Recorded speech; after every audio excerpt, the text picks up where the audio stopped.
All right, let's get into it. So, what exactly is a mortgage?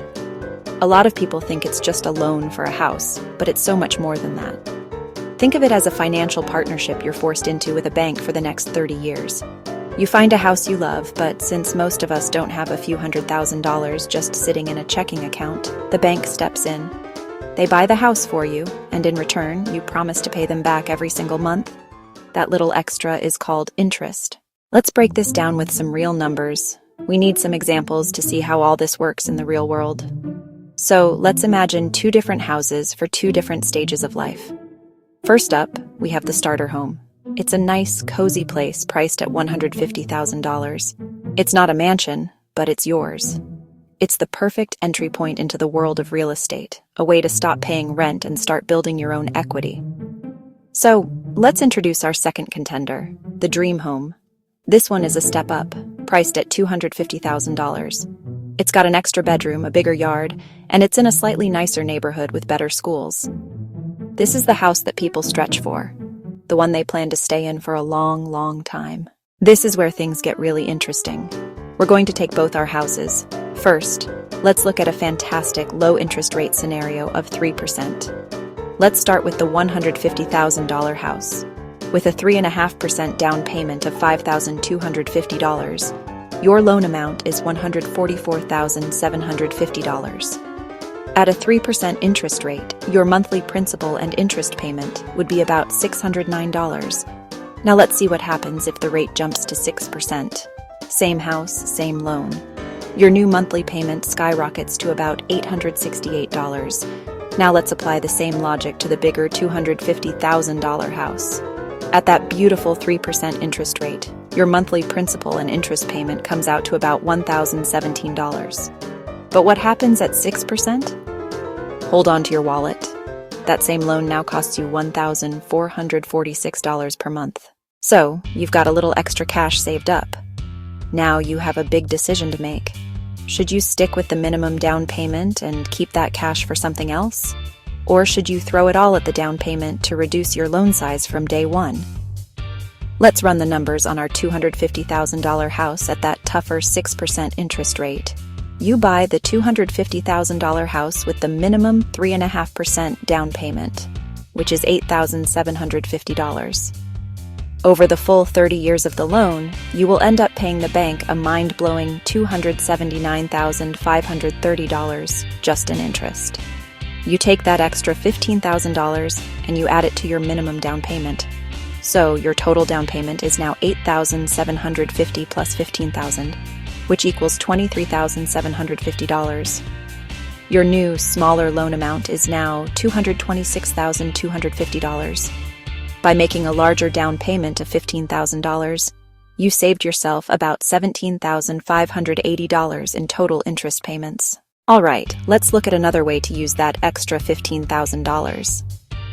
Some people argue that instead of boosting your down payment, you should take that cash and make a massive one-time payment towards your principal right after the loan closes. You close the loan with the minimum down payment, and then before your second mortgage statement even arrives, you send the lender a check for $15,000 and specify that it must be applied directly to the principal balance. But it drastically accelerates your repayment schedule. You would end up paying off your 30-year mortgage approximately 4.5 years early. The total interest paid in this scenario would be about $232,500. This lump sum strategy saves you over $47,000 in interest. Let's pause for a moment and just stare at these numbers. The amount of money we're talking about is staggering. It's not the sticker price, it's the sticker price plus the lifetime of interest payments.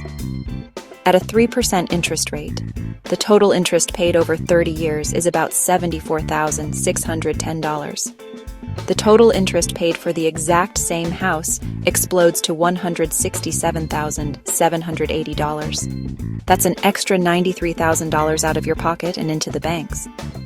At 3%, the total interest over 30 years is about $125,000. At 6% with the minimum down payment, the total interest, as we saw, is a breathtaking $279,530.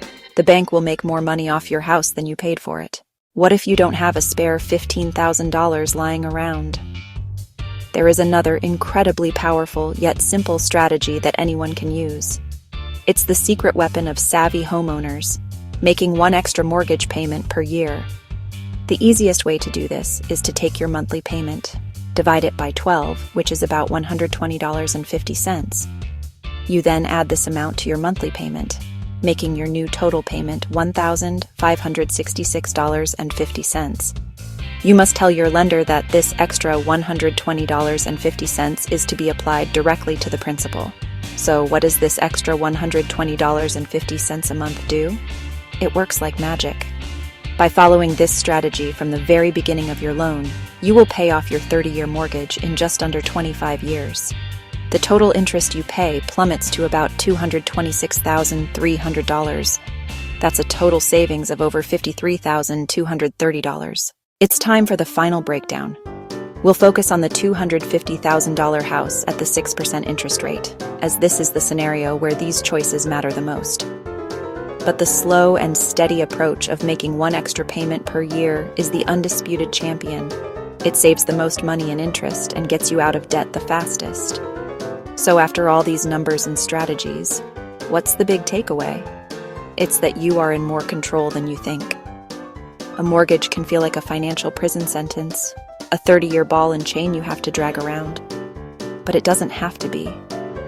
But when applied directly to your mortgage principal, that small amount transforms into over $50,000 of saved interest and 5 years of financial freedom.